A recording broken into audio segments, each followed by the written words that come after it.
요즘 서울 집값이나 다주택자 문제 해결한다며 여러 가지 부동산 정책이 쏟아지고 있습니다. 그런데 이런 서울 부동산 문제는 조선시대부터 계속된 아주 오래된 이야기입니다. 조선시대에도 서울 집값은 가파르게 올랐고 권력자들의 서울집 욕심은 끝이 없었습니다. 오늘은 조선시대 부동산에 대해서 이야기해 보려고 합니다.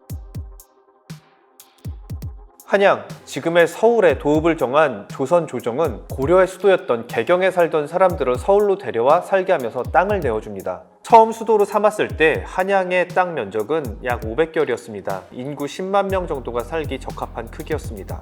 하지만 농업과 상공업의 발전으로 서울의 인구는 날이 갈수록 늘었고 자연스럽게 살집이 부족해지게 됩니다. 살집이 부족하니 결국 집값이 뛰기 시작했고, 특히 서울의 인구가 2배가량 증가한 18세기부터는 이런 현상이 뚜렷해졌습니다.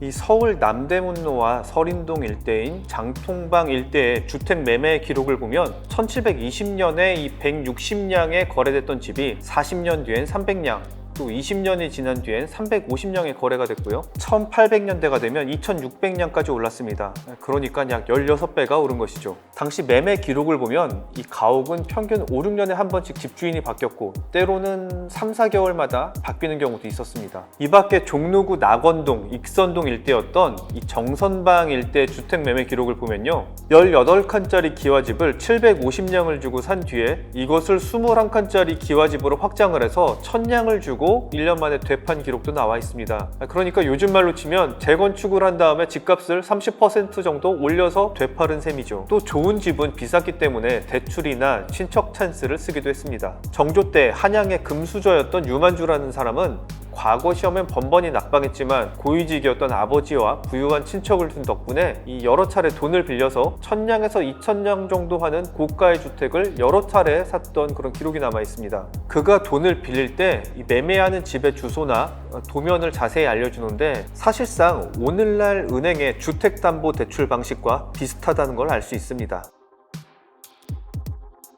부유층만 서울집 욕심을 냈던 건 아닙니다. 고위층이나 왕족들도 서울집 욕심을 냈습니다. 이 성종실록 12년 1월의 기록을 보면 재상들이 서로 다투어 두 채씩 집을 짓기 때문에 정작 서민들은 도성 안에 집을 짓고 살기 어렵다는 성종의 질책이 나옵니다. 이 과정에서 권력자들은 다른 사람들의 땅에 자신의 집을 불법 증축하기도 했고, 또 일반인들의 집을 빼앗기도 했습니다. 이에 1724년 영조는 왕위에 즉위하자마자 여염집 탈취 금지령이라는 법안을 마련합니다. 이것은 권력자들이 일반인들의 집을 빼앗을 경우에 처벌하겠다는 그런 내용입니다. 이후에 영조는 이 서울 도성 안에서 집의 매매나 전세, 이 모든 것을 다 금지시키는 극단적인 조치를 시행하기도 했습니다. 실제로 영조 30년에 이 법을 위반해서 20명이 유배를 가기도 했고요. 서울시장 격인 한성판윤 어유룡이 파면당하기도 했습니다. 한편 이 법은 권력자들을 견제하기 위해서 만든 법이었지만, 생계를 위해 또는 어쩔 수 없이 이사를 반드시 가야만 하는 서민들 같은 경우에는 관리들에게 뇌물을 바쳐서 겨우 이사를 가야 할 수 있는 그런 부작용이 생기기도 했습니다. 그렇다면 이런 권력자 말고 국왕은 서울 집값에 떳떳했을까요? 왕의 자녀들이 주택 가격에 혼란을 주기도 했습니다. 왕자나 공주들이 결혼해서 궁에서 독립해 나가게 되면 집을 지어줬는데, 풍수상 좋은 땅에 큰 집을 지어주려다 보니까 서민들의 가옥 몇십 채를 철거하고 집을 지었기 때문이죠. 이 성군이라 불리는 세종 때도 영흥대군에 집을 지어주기 위해서 안국동에 있던 가옥 60채를 헐어버리고 집을 지어주기도 했고, 문종 때는 경혜공주에게 집을 지어주기 위해서 가옥 40채를 철거하기도 했습니다.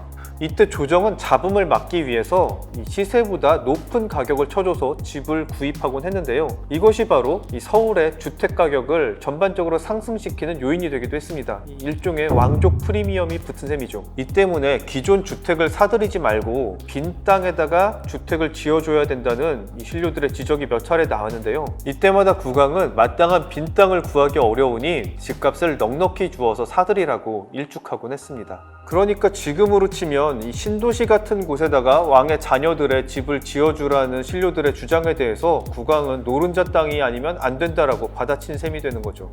이 세조 때는 신료들의 반대를 무릅쓰고 원각사라는 절을 짓기 위해서 이 상가가 밀집해 있던 종로 일대의 이 민가들을 철거했는데요. 이때는 무려 시세의 3배를 더 얹어줬다는 기록이 조선왕조 실록에 남아 있습니다.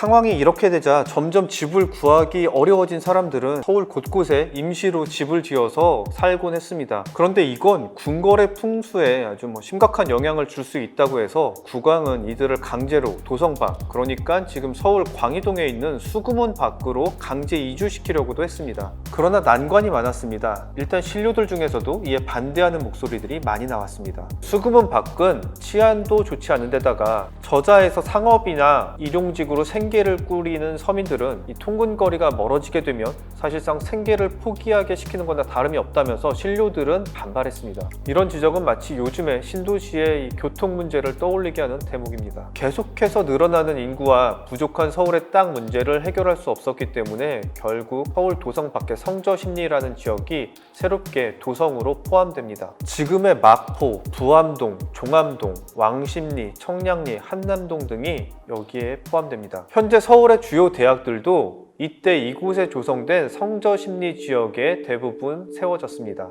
이렇게 보면 예나 지금이나 고위 관료층의 서울 집사랑은 여전하고 서민들의 서울 집 구하기는 전쟁인 것 같습니다. 이 조선 건국부터 600년간 이어진 서울의 집값 문제 어떻게 하면 해결할 수 있을까요?